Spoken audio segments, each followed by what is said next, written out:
아름다운 전통 건물과 샌느강, 그리고 에펠탑과 개선문 등 프랑스 파리는 누가 뭐라 해도 최고의 도시 중 하나다. 하지만 누군가가 파리와 서울 중 단 한 곳에서만 평생 살아야 한다고 하면 어느 도시를 택하겠냐고 질문한다면 난 일초의 주저함도 없이 서울을 택할 것이다.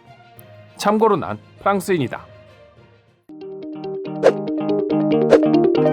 프랑스의 파리는 예술의 도시이자 명품의 도시이며 과거가 잘 보존되어 있는 세계적으로 아름다운 도시라는 건 그 누구도 부정할 수 없는 사실입니다. 저도 여유가 된다면 꼭 한번 방문해보고 싶은 첫 번째 도시인데요. 그런데 놀랍게도 프랑스인들마저도 파리와 서울을 택해야 한다면 서울을 택하는 경우가 훨씬 많을 정도라고 합니다. 물론 프랑스인들 역시 파리가 너무나도 아름다운 도시라는 것 모두가 인정하고 있었습니다. 하지만 막상 서울을 경험하게 되면 겉보기에는 서울보다 파리가 더 아름다울지 몰라도 살기에는 서울과 비교할 수조차 없을 정도로 부족하다고 평가하고 있었는데요. 그 이유는 다음과 같았습니다. 첫 번째는 바로 최악의 지하철 시스템이었습니다. 사실 지하철의 경우 한국이 워낙 뛰어나다 보니 어느 나라의 지하철과 비교하더라도 당연히 해당 나라 지하철에 단점들이 부각될 수밖에 없습니다. 하지만 파리 지하철의 경우 꼭 한국과 비교하지 않더라도 지상에 있는 아름다운 건축물들이나 풍경과는 달리 지하는 끔찍함 그 자체라고 합니다. 일단 많은 영상을 보셔서 아시겠지만 파리 지하철의 경우 한국처럼 화장실이 없기 때문에 들어가는 순간 오물 냄새가 진동할 때가 많다고 하는데요. 꼭 노숙자만이 아니라 용변이 급한 사람들이 사람이 없을 때는 그냥 아무 곳에다가 용변을 해결하는 경우가 많기 때문입니다. 취객들의 경우도 마찬가지죠. 그리고 정말 특이하게 파리의 경우 지하철이 도착하면 문을 본인이 직접 열어야 되는 전차들이 존재하고 있는데요. 이런 문의 손잡이와 계단 손잡이 등 손에 닿는 모든 것들이 워낙 더러운 경우가 많아 반드시 조심해야 한다고 합니다. 더욱 끔찍한 건 그럼에도 불구하고 지하철 요금이 한국에 비해 2배 정도 더 비싼 2,600원이 넘는다는 것이죠. 프랑스인들은 이를 두고 파리 지하철만 타다가 한국 지하철을 타보면 마치 반값으로 호텔 스위트룸에 묵는 기분이 든다. 거기에다가 다음날 조식까지 준다고 하면 한국인들이 우리의 기분을 어느 정도 이해할까 싶다. 그것도 일반 객실 요금 절반값으로 말이다. 라고 말하기도 했습니다. 또한 한국처럼 지하철 의자 배치가 서로 마주보는 구조가 아닌 버스처럼 2열 구조로 되어 있어 편하게 중간에 지나다닐 수 없고 지나가더라도 너무 좁아서 소매치기 당할 확률이 높다는 점 역시 단점으로 뽑았습니다. 두 번째는 길거리 강아지 배설물입니다. 파리를 가보신 분들은 아시겠지만 의외로 길거리에 쥐와 더불어 강아지와 비둘기가 정말 많은 걸 볼 수 있습니다. 하지만 한국처럼 관련 시민의식이나 법규가 완벽하지 않아 때로는 최악의 장면을 목격하기도 한다고 하는데요. 바로 강아지 배설물을 피하기 위해 이리저리 몸을 피해 다녀야 하는 것이죠.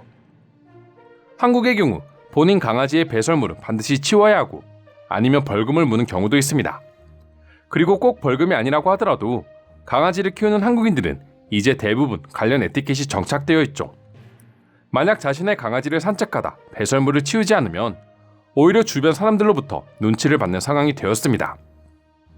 하지만 아직 파리 시민들의 경우 한국인들과 같은 시민의식이나 에티켓이 없기 때문에 길거리는 온갖 동물들의 배설물로 가득한 것이죠. 또한 한국처럼 완벽하고 빠른 환경미화 시스템이 부족한 점도 그 이유 중 하나라고 합니다. 세 번째는 날씨입니다. 파리 역시 유럽 도시이기에 1년의 절반 이상은 비가 오거나 우중충하다고 하는데요. 파리나 런던 날씨에 적응되어 있던 유럽인들이 한국의 화창한 사계절을 경험하게 되면 누구나 한국에서 살고 싶다는 생각을 가지게 된다고 합니다. 특히 맑은 날 한강 한 번이라도 가본다면 입을 다물지 못한다고 하죠. 마지막 네 번째는 파업입니다. 사실 파업의 경우 어떻게 보면 국민들이 개인의 인권이나 자유를 지키기 위해 행하는 정의로운 행동이라고 할 수 있습니다. 정부를 향해 자기 목소리를 내면서 국가를 바른 길로 인도하는 하나의 수단이라고도 할 수 있으며 각종 비리를 막을 수 있는 방법이 되기도 하죠. 하지만 프랑스인들의 파업은 해도 해도 너무한 수준이라고 합니다. 이는 꼭 프랑스뿐만 아니라 대부분의 유럽 국가에서 볼 수 있는 모습이라고 하는데요. 그냥 삶 자체가 불만이라고 할 수 있을 정도로 특히 프랑스인들은 파업을 밥 먹듯이 한다고 합니다. 실제로 프랑스를 자주 가는 사람들의 경우 자신이 갔을 때 파업을 하지 않고 있으면 운이 좋은 거라는 우스갯소리를 하기도 한다고 하죠. 한국인들과 대비되는 유럽인들의 나태함이야 워낙 유명하고 그런 불평불만 그리고 나태함만 느끼다가 한국인들의 생활을 보게 되면 파리의 생활이 부정적으로 보일 수밖에 없는 것이죠. 물론 한국이라고 파업이나 시위가 없는 건 아니지만 프랑스는 뭐만 했다 하면 문을 닫고 파업을 하고 있으니 365일이 온전하게 돌아가는 날이 없다고 느껴진다고 합니다.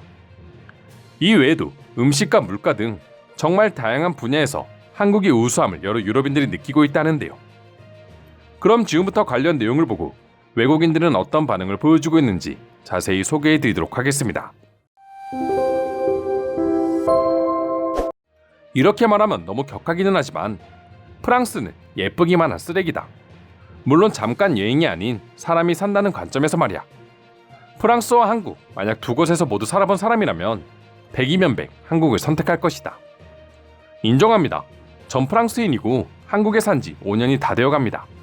한 가지 확실한 것은 내가 한국살이를 끝내고 프랑스로 돌아간다면 도무지 살 자신이 없다는 것입니다.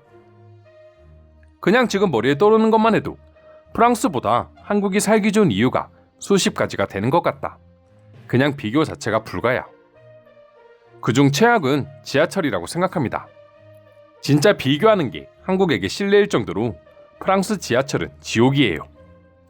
더 끔찍한 건 그럼에도 불구하고 프랑스인들은 이를 개선할 의지가 없다는 거지.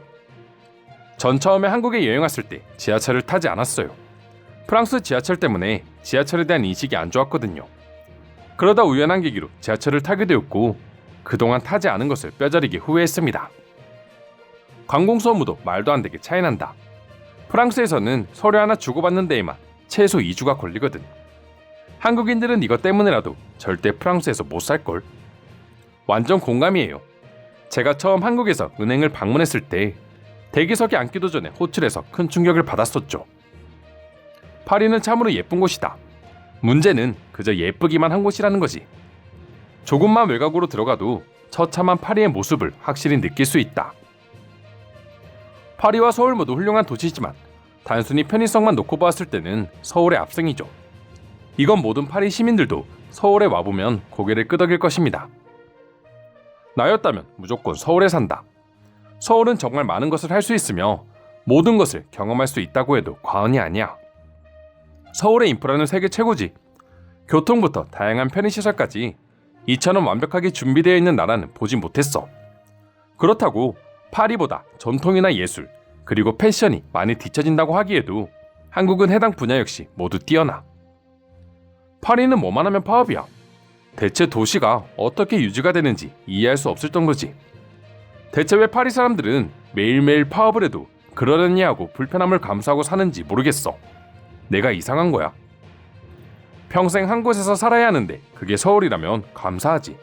고민할 게 따로 있을까? 딱 한 가지 단점이라고 한다면 반값이겠지. 근데 이것도 파리랑 비교하면 저렴한 수준이야. 이상으로 파리와 서울 비교에 대한 해외 네티즌들의 의견 소개해드렸습니다. 오늘도 끝까지 영상 시청해주셔서 감사드리며 여러분들의 구독과 좋아요는 영상 제작에 큰 힘이 됩니다. 이상 종크TV였습니다.